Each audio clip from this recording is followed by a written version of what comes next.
तो एपिसोड की स्टार्टिंग वहीं से होती है जहाँ पर हमारा एमसी उन अनडेड स्केलेटन से लड़ रहा होता है। वहां पर एक अनडेड स्केलेटन को बीच से काट दिया हुआ होता है और उन्हें काटता जा रहा होता है, किसी को उसके गले से, किसी को उसके हाथों से। लेकिन भाई साहब उनकी जो मैजिक एनर्जी होती है वह जा ही नहीं रही होती, उन्हें फिर से जोड़ देती है। एमसी भी उनसे काफी ज्यादा परेशान हो चुका होता है और कहता है, अरे नहीं, ये तो एक के बाद एक आ ही जा रहे हैं। अगर ये सब ऐसे ही चलता रहा तो मैं मारा जाऊंगा। मुझे इस सारे काम को जल्दी से कंप्लीट करना होगा। और भाई साहब ऐसा कहकर काफी खतरनाक स्लैश मारता है और उन्हें स्केलेटन्स को तोड़ रहा होता है। हम देखते हैं वही एक नकाब वाला बंदा जो कि उसी पर नजर रखा रहा होता है। वह होती है आयरीना, जो कि सोचती है, जैसा कि मैंने सोचा था वह तो एकदम सही था, फ्री ही। हमें दिखाया जाता है 1 महीने बाद का सीन जहाँ पर वह कहती है, जैसा कि मैंने सोचा था, इस पत्थर पर काफी धुंधला माना है, लेकिन एक बात तो पक्की है, यह माना एकदम फ्री की माना जैसा है। तो ये सही है कि रेयान ही फ्री है, लेकिन अगर ऐसा है तो ये तो कितनी सेंस ही नहीं बना रहा। आखिर वही तो मुझे काफी ज्यादा परेशान करता है, तो फिर वह मुझे क्यों बचाएगा? आखिर उसका गोल क्या है? आखिर वह लोगों के सामने ही गलत काम को क्यों करता है? आखिर ये फ्री कौन है? हम देखते हैं भाई फ्री की हालत काफी ज्यादा खराब हो चुकी होती है अनडेड से लड़ते लड़ते। वह सोचता है कि इनकी स्पीड तो काफी कम है, लेकिन इनकी पावर वो तो काफी ज्यादा ओवरवेलमिंग है। अगर मैं थोड़ा स्टेमिना रिकवर कर पाया, पर नहीं, अगर मैं और ज्यादा आगे जाऊंगा तो मेरा स्टेमिना खत्म हो जाएगा और मैं ही बेहोश होकर गिर पड़ूंगा। वैसे तो इन्हें मोस्टर को तो मैं मारता ही जा रहा हूँ, एक एक करके मारूं तो। तभी उसे नोटिस होता है अनडेड आदमी के पीछे दो काफी बड़े स्केलेटन्स, और कहता है, आखिर ये बड़ी चीजें क्या हैं? ये तो अनडेड प्रीस्ट हैं, जो कि भाई उसी मैजिक सर्कल को ऑन करने की कोशिश कर रहे होते हैं अपनी मैजिक एनर्जी को डालकर। जिसे देखकर हमारा एमसी काफी ज्यादा परेशान हो जाता है और कहता है, क्या ये सैक्रिफाइजल मैजिक अरे को एक्टिवेट करने की कोशिश कर रहे हैं? नहीं, अभी रुक जाओ, ये तो अपनी ताकत का यूज उसे एक्टिवेट करने में कर रहे हैं। वे अनडेड प्रीस्ट कहाँ मानने वाले थे किसी की, तो हमारा एमसी उनके ऊपर रस कर देता है। हम देखते हैं उसके मुंह से भी खून निकलने लगता है। वह अपनी एनर्जी को अपने पाँव में गैदर करता है और एक काफी खतरनाक जंप मारता है उनके ऊपर, उनको बीच से काटते हुए, और उन्हें खत्म करते हुए वह आ जाता है आगे। उनके मैजिक सर्कल में जो एनर्जी जा रही होती है वह भी जाने रुक जाती है और वह सर्कल डिस्ट्रॉय होने लगता है। और एमसी अब काफी ज्यादा थक चुका होता है और कहता है, और फिनिश तो अब सेफ हो गया।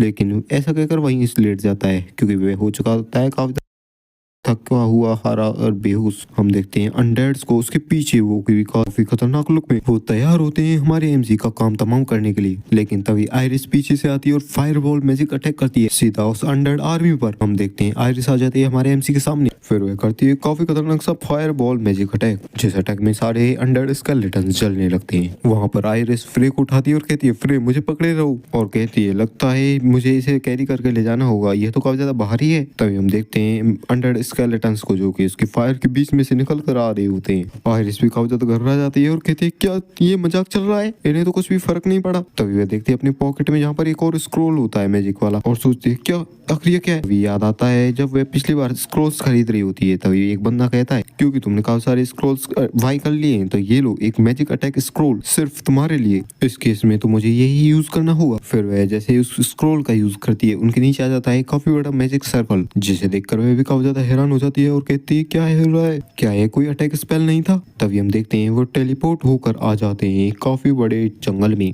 वह कहती हुई, आखिरकार ये क्या हो रहा है? आखिर ये हुआ क्या था? फ्रे, अरे ये तो ठीक है, मुझे डेफिनेटली पता था ये एक अटैक स्क्रोल होने वाला है, लेकिन इसने हमें टेलीपोर्ट कैसे कर दिया? क्या ऐसा तो नहीं उस शॉप वाले बंदे ने अटैक स्क्रोल और टेलीपोर्टेशन स्क्रोल को मिक्सअप कर दिया? अगली बार जाकर मुझे इसके बारे में कंप्लेन करनी चाहिए। लेकिन आखिरकार हम कहीं कहाँ? ये तो ग्रे फॉरेस्ट सा लग रहा है। रुको जरा, ये तो एक सीक्रेट वेस है जो कि फ्रे ने बनाया था जब वह छोटा था।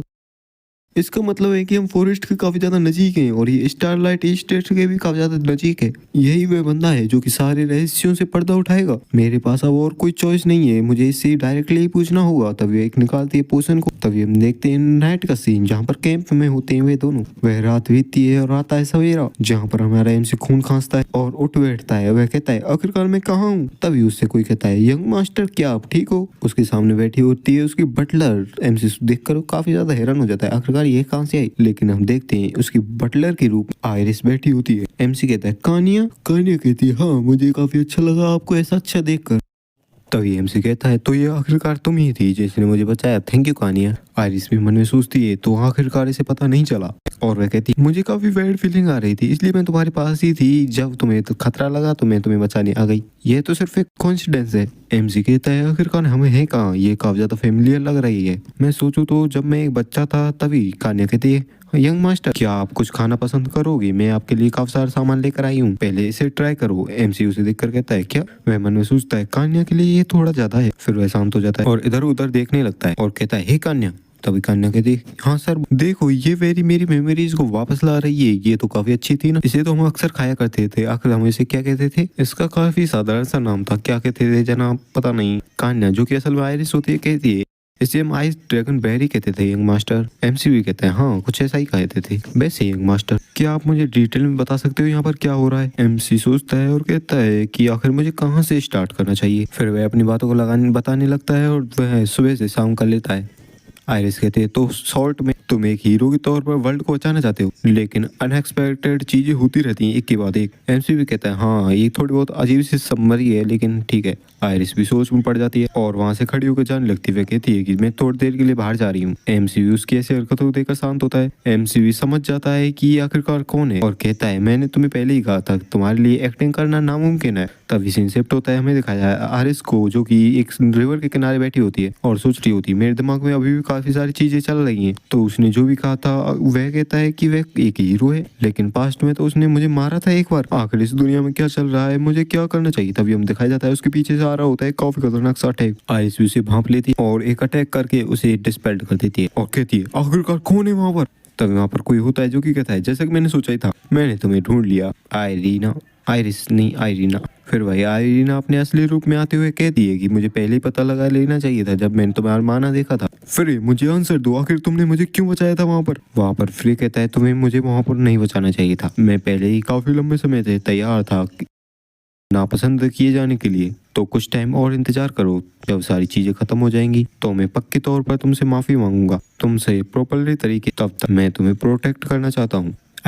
एमसी की ऐसी बातों को सुनकर वह काफी ज्यादा परेशान हो जाती है और कहती है तुम अब भी काफी ज्यादा बड़े सरदार हो, क्या तुम मुझे प्रोटेक्ट करना चाहते हो, लेकिन तुम ही वो हो जो कि बार बार मरने से बच रहे हो। अगर तुम ऐसे मारे जाओगी तो आखिरकार तुम मुझसे कैसे माफी मांग पाओगे। यह याद रखना जब तक तुम मुझसे माफी ना मांग लो तब तक तुम मर नहीं सकते। आयरीना की ऐसी बातों को सुनकर हमारा एमसी भी काफी ज्यादा खुश हो जाता है। आयरीना वहां से जाते हुए कहती है अरे नहीं, मैंने एक हाई लेवल की चीज का एक ऐसी चीज पर यूज कर लिया जिसका कोई अर्थ ही नहीं है। वहां पर हमारा एमसी सोच रहा होता है वह मिस्टीरियस क्विस्ट स्क्रोल जिसने हमें यहाँ पर टेलीपोर्ट किया, यह तो काफी ज्यादा सस्पिशियस है, चाहे मैं इसके बारे में कैसे भी सोच लूं। क्या ऐसा हो सकता है कि यह जो सिचुएशन थी किसी के द्वारा क्रिएट की गई हो। तभी सीन शिफ्ट होता है, हमें दिखाया जाता है एक लड़की को एक शॉप के आगे जो कि गेट को ओपन कर अंदर जाती है, जहाँ पर होता है एक बार ओनर जो कहता है मैं तो डर ही गया है, आज के लिए ये बंद है, प्लीज दोबारा आना। वह लड़की कहती मुझे देखने में लग रहा है कि तुम्हारे पास काफी ज्यादा फ्री टाइम है, डो मेरे कान। अपने नाम को उस छोटी लड़की के मुंह से सुनने के बाद कहता है लगता है आज मेरी दुकान पर आया है कोई स्पेशल गेस्ट। तो आखिरकार तुम मेरी स्पेशल आइडेंटिटी को जानती हो, तो आखिर तुम यहाँ पर क्यों आई हो। वह ओनर अपने